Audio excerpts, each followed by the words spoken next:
Hello, crafty friends, and welcome back.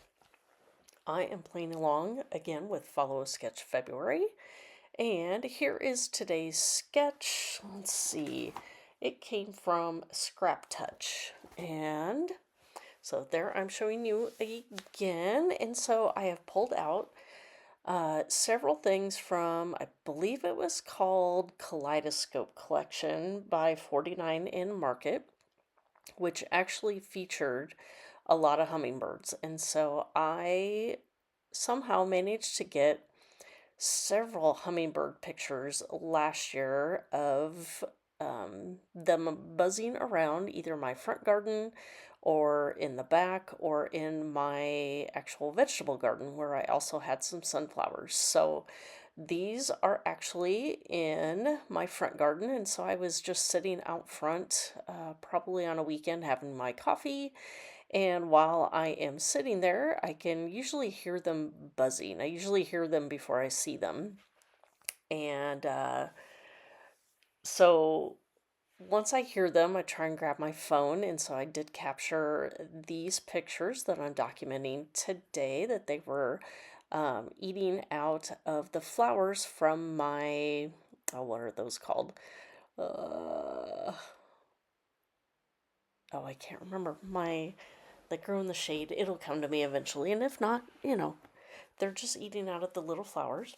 And so here, for the sketch, that I decided to use this pink paper for the circle.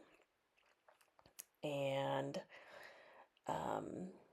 I originally pulled out my cutters from Creative Memories, but the largest circle um, was not quite big enough, and so I just ended up using my plate that I use to hold embellishments and things when I'm sorting things out, traced around it and cut it out. So here is another scrap piece of paper that I pulled. These are all going to be from 49 and Market from various collections. The yellow, the blue, I think they were all from different collections. And so here you can see I'm kind of playing around with some of the acetate pieces. I end up not using any of the acetate. Um, I will eventually, because I actually have a lot of hummingbird pictures from this past summer to document. So some of those will be coming up soon. Well, I don't know about soon, but when I'm inspired to create them. And let's see. And then I remembered I had received a kaleidoscope chipboard piece set in one of my mystery boxes. And so here you can see I am actually sorting through that on camera. And I did pick out a few things that I thought I might use on the layout as well. So you can kind of see that I did tack down, or I'm not sure if I have yet, but I will here soon. And so here I'm showing you that I am going to use the new Irresistibles on my background white cardstock here.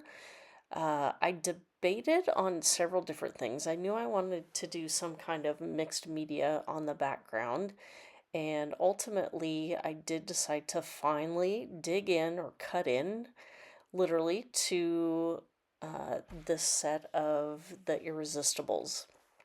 Now it is kind of hard to see. This one, I did pull out the sheet that has all scripty words and cut it up because I didn't want to waste too much behind where my layout was. Now I could have definitely done a lot better on this first cut and wasted a little less, but in the end, it's fine that the first cut was the hardest, and once I started working on those and getting this on the page, then it was a lot easier to try and just cut them into little chunks and put it all the way around my pencil mark of where that main piece was going to be in the middle. And so I pulled these three inks and I test them out under where it's going to be covered to see which I liked better. And ultimately, I did like the Salvage Patina.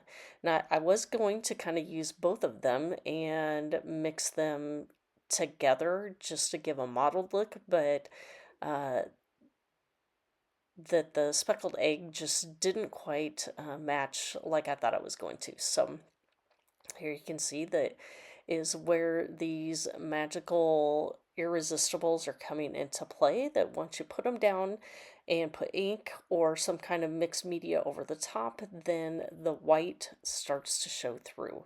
So I didn't put the ink in the middle because that's going to be covered up, but basically that is where how the layout is essentially going to look.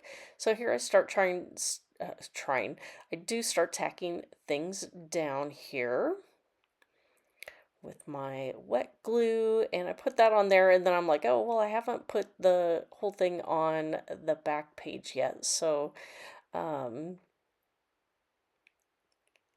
now I decide to put the whole big piece down and then start gluing from the top down. So I did need to make sure that I put it back in the exact same spot, so all my pencil marks were covered up, since I was not able to erase those after I get the rub-ons and the mixed media on over the top.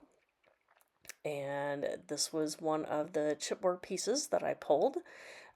This is my title that actually says "A Simple Moment," and that's all it was, is just a simple moment in my front garden. I did take a pause there, and I put some uh, foam adhesive on the back of the hummingbird there. And then here at the end, I do decide to pull out some old pearls. These are from Bo Bunny. They were from the Mamarazzi collection, which I have seen people use here recently, and I was like, why did I not buy that collection? And then I laughed when I looked at these pearls and realized, oh, apparently I had some of it at some point. But anyway, here are the close-up shots. If you have any questions for me, please feel free to leave those down below. I will have a playlist of everybody playing along with Follow Sketch February, as well as the Facebook group link and my social media accounts as well. So thank you for stopping by, and we will see you next time. Bye.